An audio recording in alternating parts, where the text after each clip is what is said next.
లేవికాండము 26:6 ధ్యానం చేసుకుందాం. ఆ దేశంలో నేను మీకు క్షేమం కలుగు చేసేదను, మీరు పండుకున్నప్పుడు ఎవడను మిమ్మల్ని భయపెట్టడు. ఆ దేశంలో దుష్ట మృగములు లేకుండా చేసేదను, మీ దేశంలోనికి ఖడ్గము రాదు.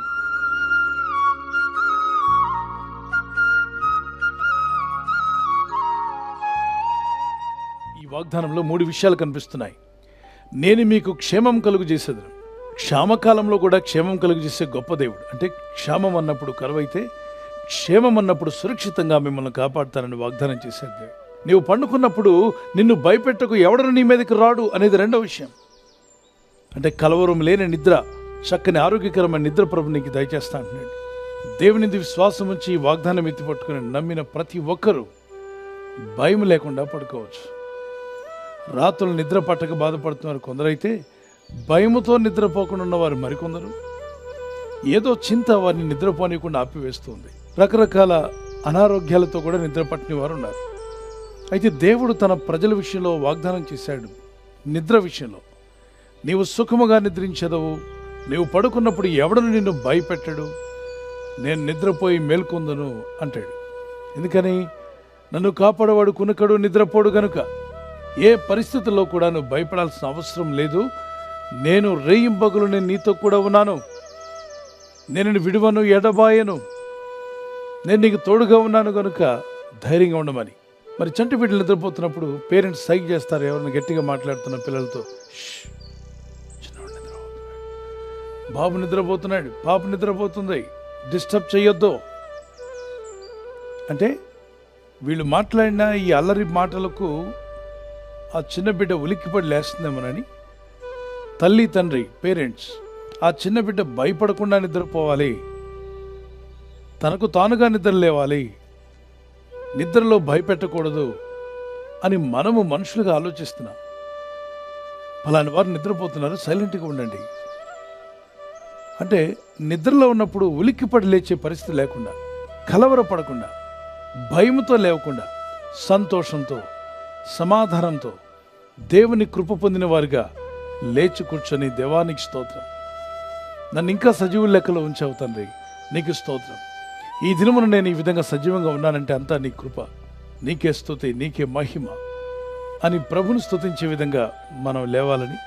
ఏ పరిస్థితుల్లో ఉన్నా, పరిస్థితులు బాలేకపోయినా, స్థితిగతులు బాలేకపోయినా, ఆర్థిక ఇబ్బందులు కానీ, అనారోగ్యములు కానీ, నానా విధమైన బాధలు నిన్ను కలవర పెడుతున్నప్పుడు, ఆ కలవరానికి గురై నిద్ర పట్టని పరిస్థితి నీకు రానివ్వడు దేవుడు. లేవికాండం 26:6 వాగ్దానంలో, నేను మీకు క్షేమం కలుగు చేసేదను, మీరు పండుకున్నప్పుడు ఎవడను మిమ్మల్ని భయపెట్టడు, ఆ దేశంలో దుష్ట మృగములు లేకుండా చేసేదను, మీ దేశంలోనికి ఖడ్గము రాదు. ఖడ్గము నీ మీదకి రాకుండా చూసుకుంటాను. క్రూర మృగాల్లాంటి మనుషులు ఉన్నారు ఈ లోకంలో, క్రూరులు, అనేకులను ఇబ్బంది పెట్టేవారు ఉన్నారు. అలాంటి వారు మీ మీద పడకుండా, మీ జీవితాలను కలవర పెట్టకుండా దేవుడే మీకు తోడై ఉంటానని వాగ్దానం చేస్తున్నాడు. ఈ లోకంలో కొందరు అనొచ్చు, ఇక మీ పని అయిపోయింది, ఇక మీకు మంచి భవిష్యత్తు లేదు, ఇక మీరు ముందుకు వెళ్ళలేరని. కానీ దేవుని వాక్యం సెలవిస్తుంది, వారు ఎన్ని ఎక్కిపెట్టినా, ఈ లోకంలో ఎన్ని సవాళ్ళు నీకు ఎదురైనా, తప్పక కృపగల దేవుడు నిన్ను కాపాడి, ఎలాంటి శోధనలు ఎదురైనా వాటిని జయించే కృపను దేవుడు నీకు దయచేసి మిమ్మల్ని కాపాడి నడిపించగల సమర్థుడు. ఈ వాగ్దానం పట్టుకుని ప్రార్థించండి. కృపగల దేవుడు మిమ్మల్ని బలపరిచి నిలబెట్టి నడిపించునుగాక. ప్రార్థన చేసుకుందాం. పరిశుద్ధమైన మా ప్రియ తండ్రి, లేవికాండం 26:6 మీరు పలికిన వాగ్దానాన్ని మేము తీసుకున్నాం. ఎన్ని సవాళ్లు ఎదురైనా జయించగలిగే ధైర్యం, కాన్ఫిడెన్స్, విశ్వాస జీవితం, నిరీక్షణ కలిగి ముందుకు సాగేటువంటి కృప, ప్రార్థనా జీవితం వీరందరికీ దయచేయండి. మీరు చేసే ప్రయత్నాలు ఫలించలాగున్న సహాయం అనుగ్రహించండి. నీ కృపలో మమ్మల్ని బలపరచండి. మాలో ఉన్నటువంటి కోపావేశాలు విడిచిపెట్టి దేవుని వాక్యానికి విధేయులమై, ప్రభువా మీరు సెలవిచ్చిన రీతిగా కోపపరుడుగానే పాపము చేయొద్దన్నావు. సూర్యుడస్తమించేలోగా మా కోపం నిలిచి ఉండకూడదన్నావు. ఈ జీవన యాత్రలో ఎవరు మమ్మల్ని నిందించినా, హింసించినా, బాధించినా వారందరినీ క్షమించే గొప్ప హృదయం మా అందరికీ దయచేయండి. తండ్రి, వీరేం చేయించున్నారు వీరు ఎరుగరు, వీరిని క్షమించమని చెప్పినట్టుగా మీరు పలికిన అదే మనస్సు మాకు దయచేయండి. మా చుట్టూ ఉన్న వారిని క్షమించే మనస్సు మాకు దయచేయండి. ఈ లోకంలో మేము జీవిస్తున్నప్పుడు మా ఆత్మీయ యాత్రలో అనుదినము నీ కృపను, నీ దయను తలంచుకుంటూ నిన్ను స్తుతిస్తూ జీవించే కృపను మాకు దయచేయండి. మీ రెక్కల చోటున మమ్మల్ని కాచి కాపాడారు, ఇక ముందు కూడా మమ్మల్ని కాపాడబోతున్నారు. ఈ రాత్రి నెమ్మదితో పండుకొని సురక్షితంగా కాపాడబడినట్లుగా నీ అగ్ని కంచి వేసి మమ్మల్ని కాపాడండి. మీ చిత్తములో కొనసాగే కృపను అందరికీ దయచేయమని, మేము దీవించబడుతూ ఇతరులను దీవించేవారుగా మమ్మల్ని వాడుకోమని యేసుక్రీస్తు పరిశుద్ధ నామములో అడుగుచున్నాం మా పరలోకపు తండ్రి. ఆమేన్, ఆమేన్.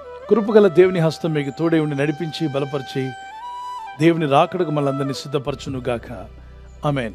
ఈ వాగ్దానం మీతోనే ఉంచుకోకుండా మీకు తెలిసిన ప్రతి కాంటాక్ట్కి షేర్ చేయండి. Good night. God bless you.